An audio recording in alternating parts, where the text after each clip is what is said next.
नित्य स्वामी दर्शन 27 नोव्हेंबर. श्री गणेशाय नमः. श्री गुरुदेव दत्त.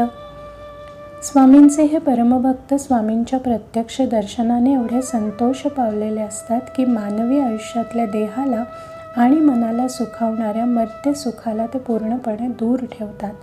देहसुख तत्कालीन आहे ह्याची या साक्षात्कारी पुरुषांना पूर्ण जाणीव झालेली असते.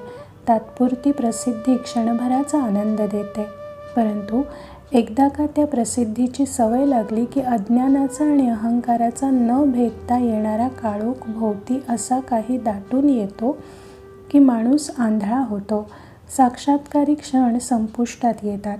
म्हणून प्रसिद्धीपासून आणि माया भरल्या फसव्या संदर्भापासून सत्पुरुष शेकडो योजने दूर राहतो.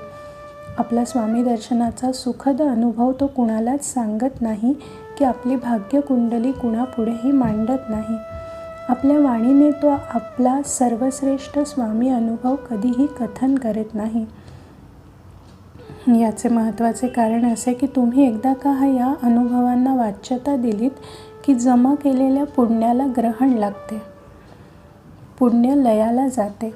म्हणून असा हा स्वामी भक्त माणूस काय करतो तर आपल्या साक्षात्कारी आयुष्याला पूर्णपणे झाकून टाकतो.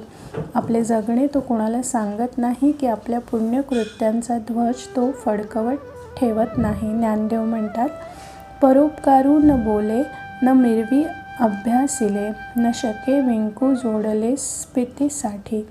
ज्ञानेश्वरी 13:208. शेतकऱ्याने आपल्या शेतातले बी जमिनीत झाकून टाकावे तसा हा पुण्यवान स्वामी भक्त आपल्या हातून घडलेले दान किंवा जमा केलेले पुण्य झाकून टाकतो. केलेले उपकार कुणालाही ज्ञात होणार नाहीत याची तो पूर्ण काळजी घेतो. वेद उपनिषदांपासून शास्त्र दर्शनाचा अभ्यास केलेला असला तरी तो आपला अभ्यास आणि आपले ज्ञान 4 लोकात चुकून सुद्धा मिरवत नाही. आपल्या 4 लोकात गौरव व्हावा म्हणून जमा केलेले पुण्य तो विक्रीस काढत नाही. थोडक्यात सांगायचे तर माझ्या प्राणप्रिय स्वामी भक्तांनो, ह्यातून आपण समजून काय घ्यायचे तर स्वामी भक्तांची नेमकी कृती कशी असावी आणि प्रत्येक स्वामी भक्ताने स्वतःला कसे झाकून घ्यावे एवढे जरी जमले तरी नामस्मरणात जीव वितळल्याशिवाय राहणार नाही. श्री स्वामी समर्थ. श्री गुरुदेव दत्त. श्री गुरुदेव दत्त. श्री गुरुदेव दत्त.